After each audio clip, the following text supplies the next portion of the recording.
Promote a culture of inclusion, supercharge your communication, and unleash the full potential of your teams and leaders with the Inclusive Handbook collection from the Diversity Movement.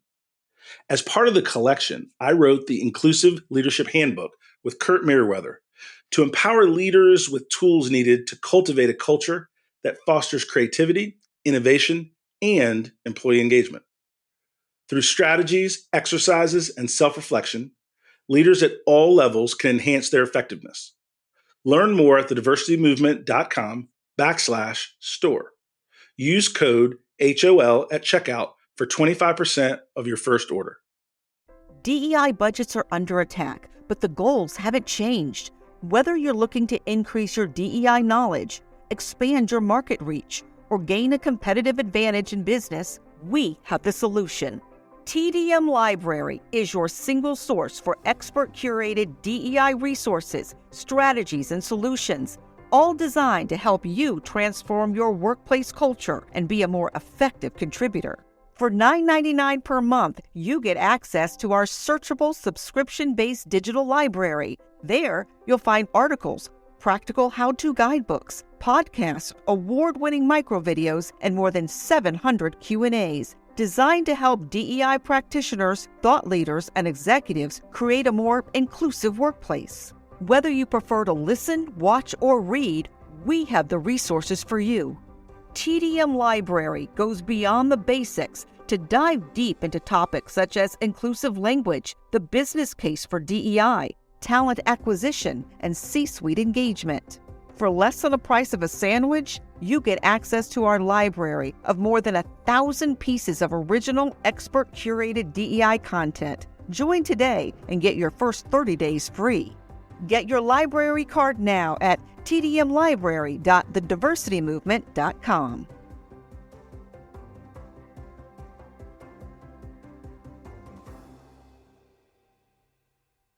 You can't stop me, nothing's gonna stand in my way. Nothing. I'm gonna fly higher. You're listening to the High-Octane Leadership Podcast with Donald Thompson. The world is shifting around you. None of us were trained for this changing environment. You need high-octane leadership in an empathetic world before your business is swallowed alive. This podcast focuses on actionable, hands-on tools you can use to become a high-octane leader today and grow strong leaders throughout your organization to survive tomorrow. Join me along with global C-suite leaders, rising stars, ambitious entrepreneurs, and other leaders from across industries as we dissect, interrogate, and redefine high-octane leadership in an empathetic world.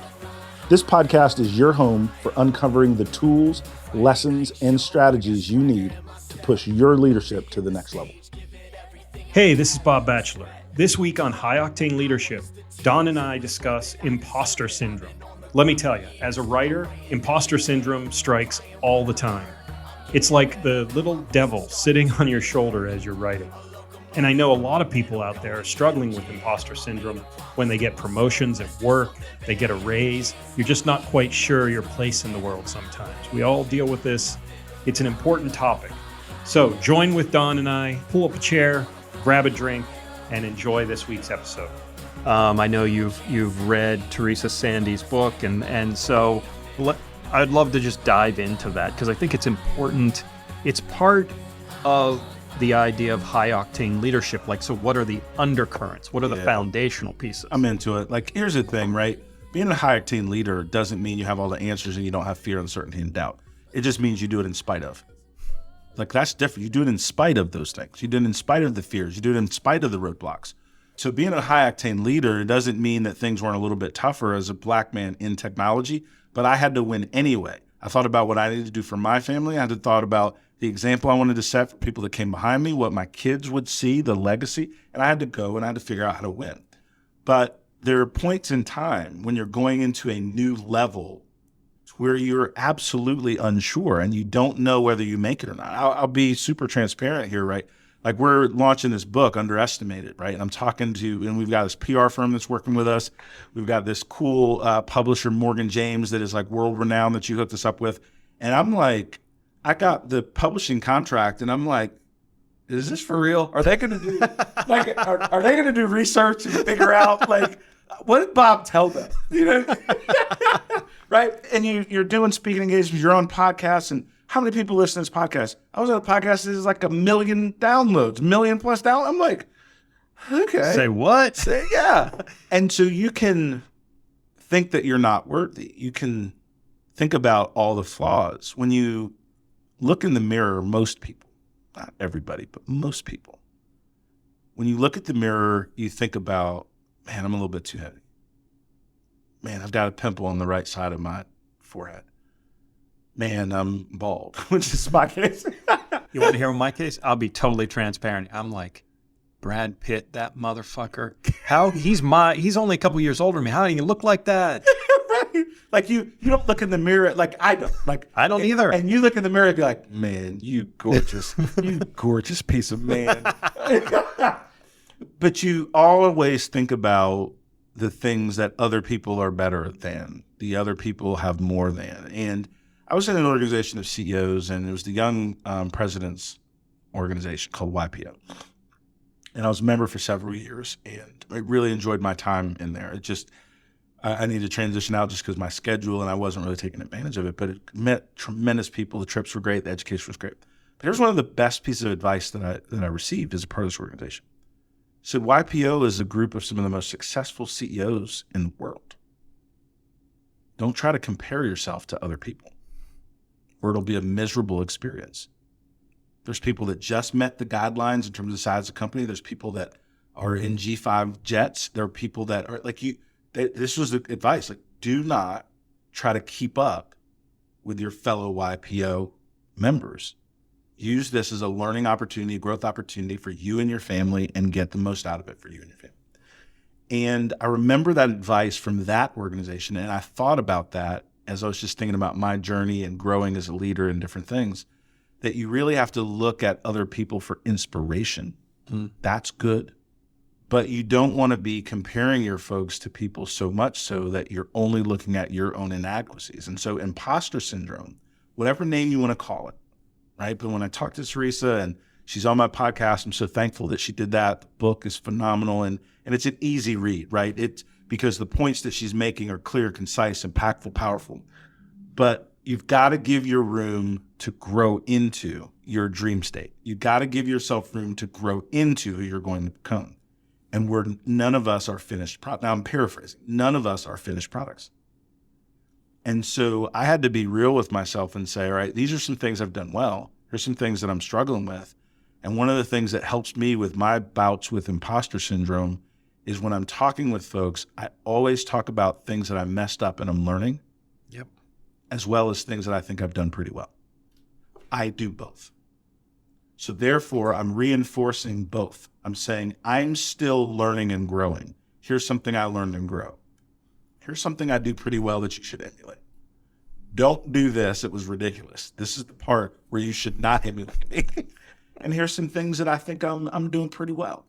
And by having that balance in how I talk about the things I've achieved and the struggles that I've gone through reinforces that I'm okay for the things that I messed up, and I'm not better than somebody else for the things that I do good.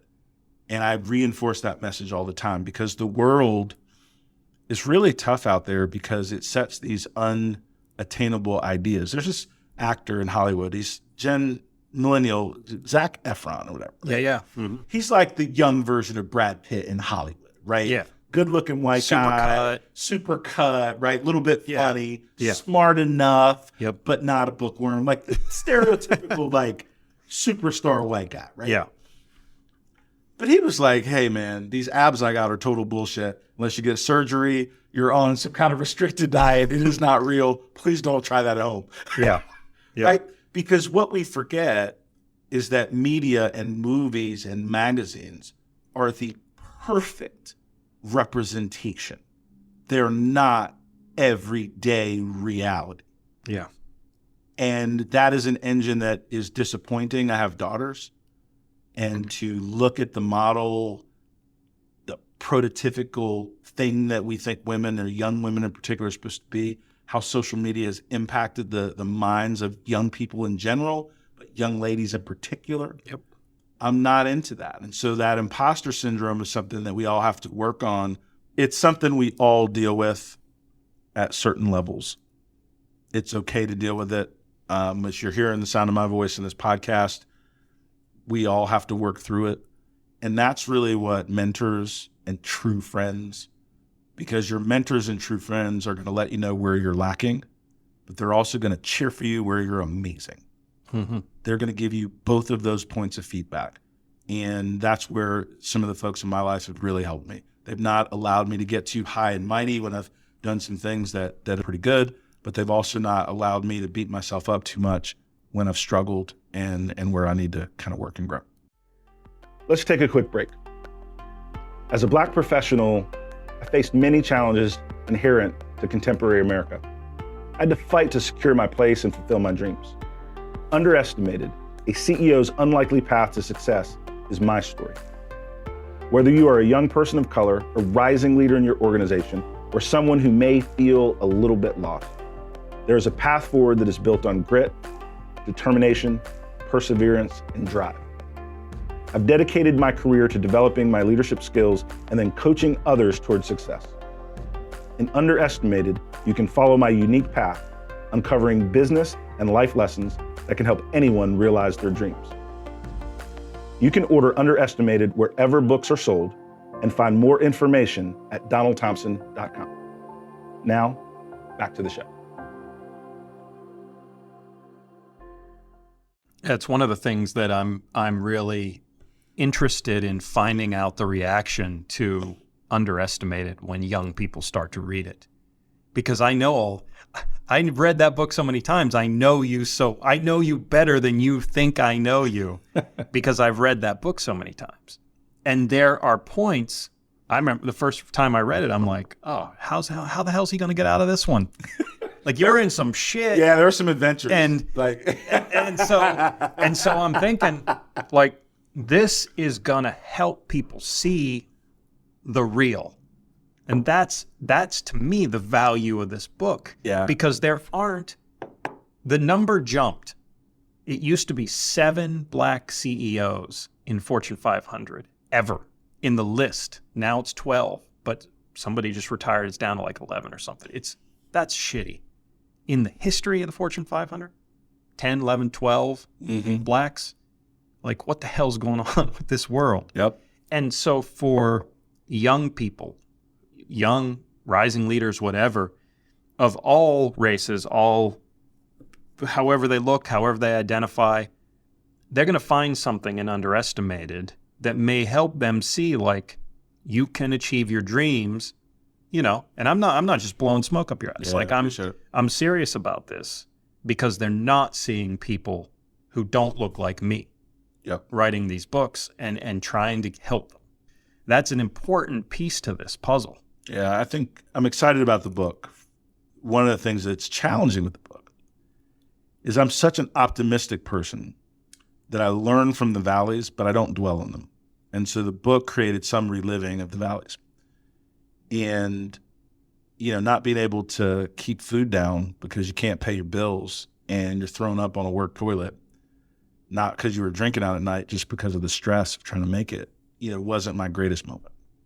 But I wouldn't trade my valleys.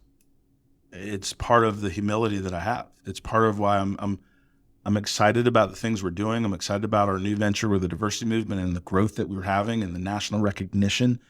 I'm excited about the companies that we've sold and the people I've partnered with and things of that nature. I'm blessed and thankful for all those things.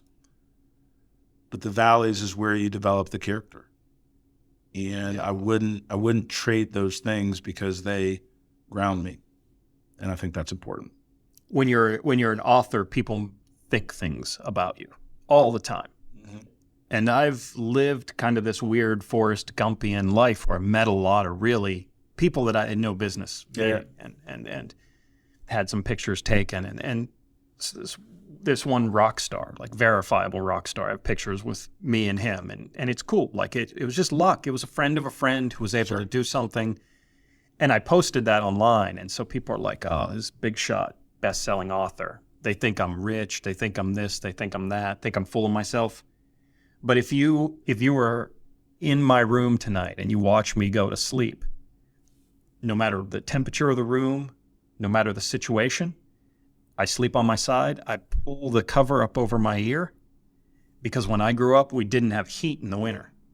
So the only way I could keep this ear from freezing was to put that cover over it. And that's who I am. That's the valley. That's who I see. So everything else I've done points back to that kid who grew up in a trailer in Western PA with no fucking heat. Now, luckily, I had a grandmother who gave us food. So that's my valley.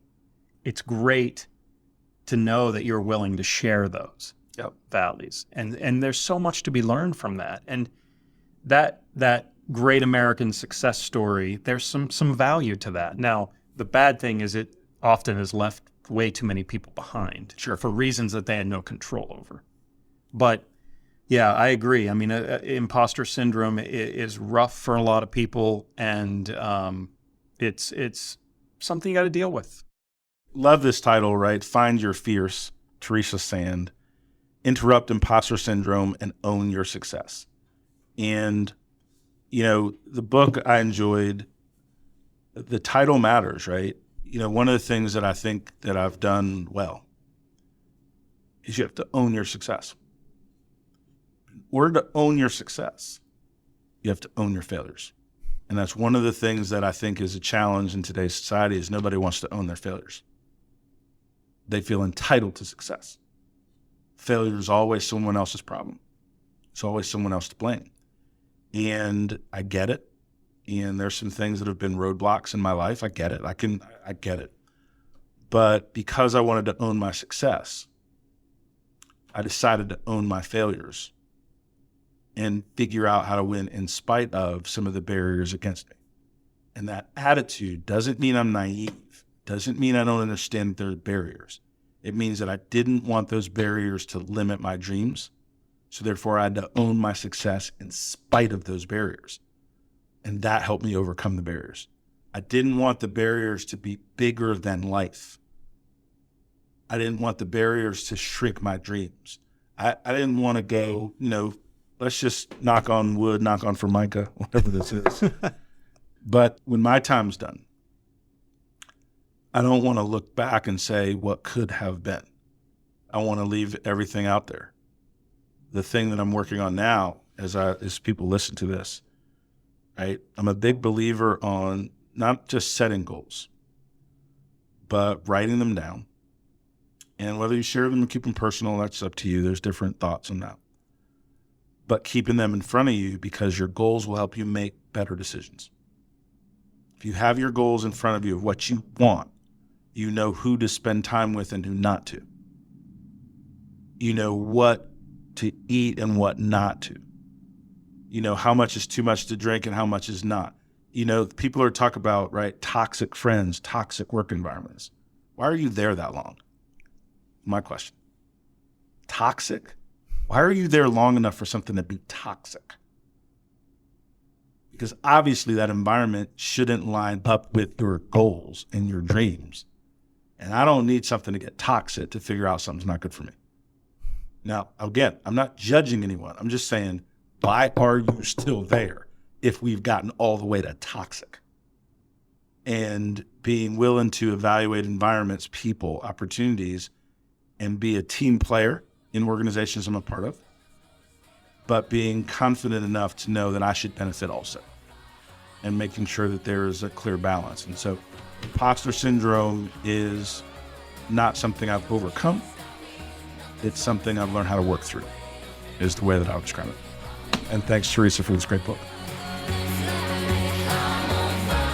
Thanks for joining us this week on High Octane Leadership. Remember, if you want to check out Don's book, Underestimated, A CEO's Unlikely Path to Success, you can find that wherever you enjoy buying books. And if you'd like to connect with Don or I, hit us up on LinkedIn and check out donaldthompson.com for more information. We'll be seeing you soon.